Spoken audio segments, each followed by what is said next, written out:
It's hot in the UK. It's really, really hot. It's really nice actually. Anyway, this is this week's leak.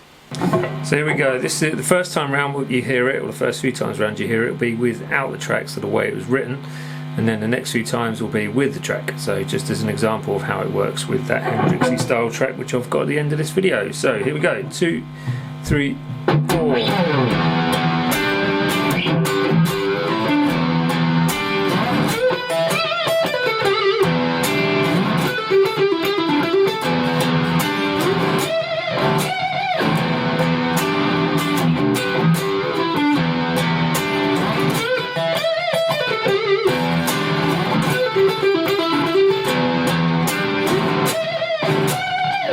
Okay, now I'm going to put the track on.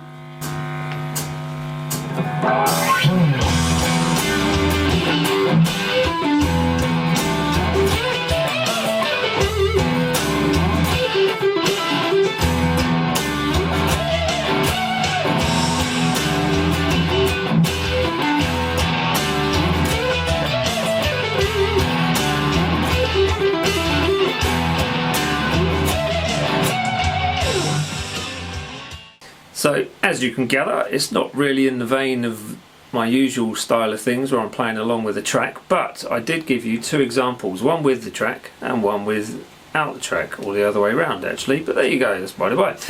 So the idea is that it's basically teaching you to jump from a chord into a position of the pentatonic to put a lick in, then back to the chord, back to the lick, back to the chord, back to the lick. So I've given you basically 4 bars.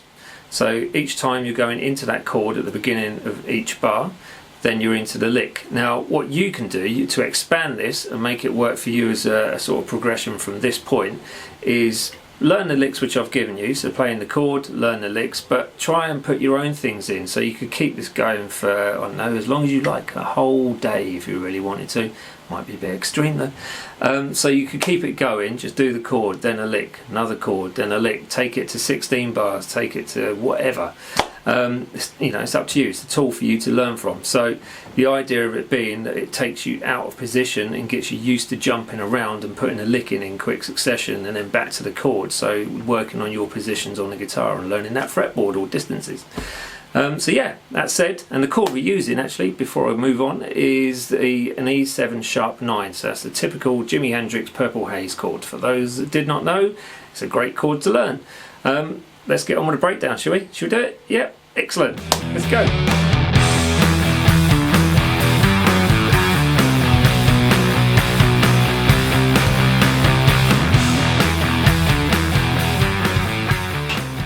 Okay, that was it, without the track, so let's get on with that breakdown.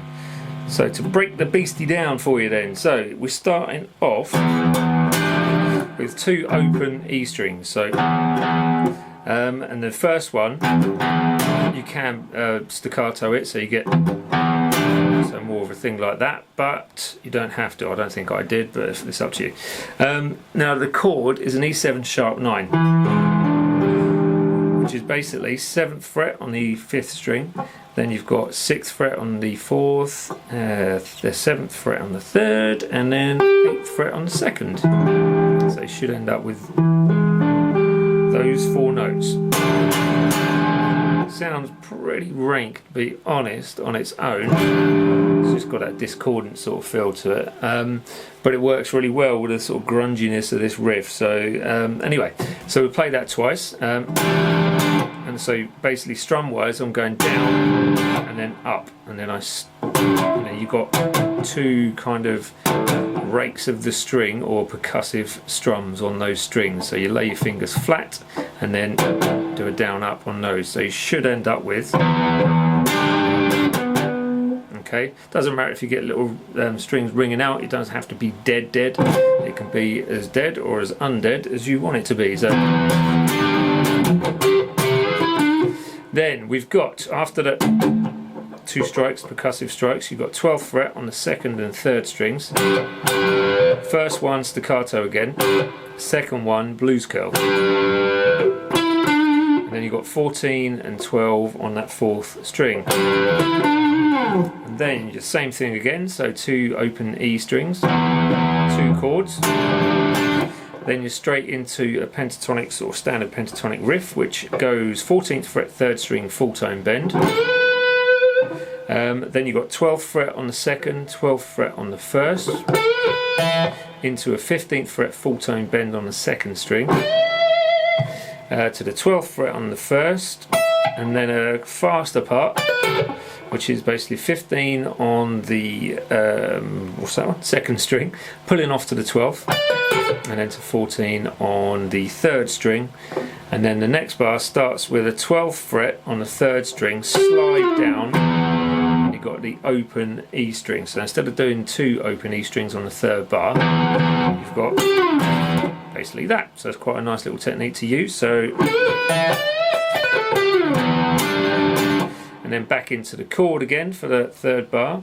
This part we've got like a 6-tuplet pattern going on with this. So we've got 12th fret on the 2nd string pulling off to the 10, to the 12 on the 3rd string. So that's 3 notes. Then you've got another 3 notes where we're moving down to the 10th fret on the 2nd string and doing 12 and 9 pull off on the 3rd string. So then you've got another 3 notes of 12 to 9 pull off on that 3rd string, and then 12 on the 4th string. And then you've got a run up, basically 9 hammer onto 12 3rd string, and then 10 on the 2nd string. So, okay. Then back to the open E string twice, and then the chord.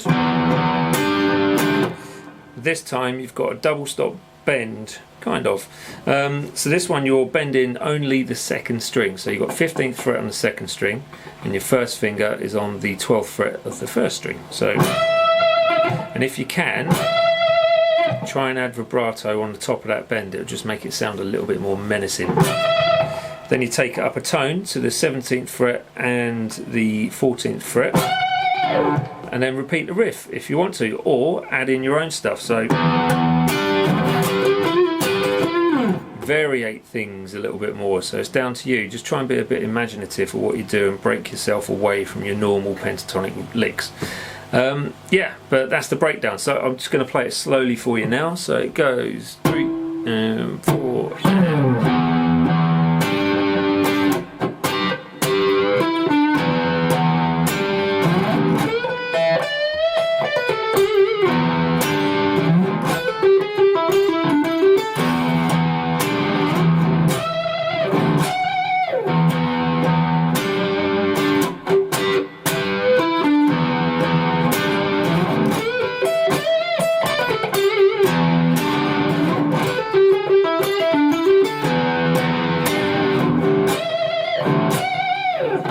and that's it. So remember, the social media stuff in the description. Your free PDF is guitarjammingtracks.com, in the description again, and a list of all the gear that I use for these videos, and all this social media stuff is down there in that description. Subscribe just there, and yeah, I shall see you all, or you'll hear me next week for week 160.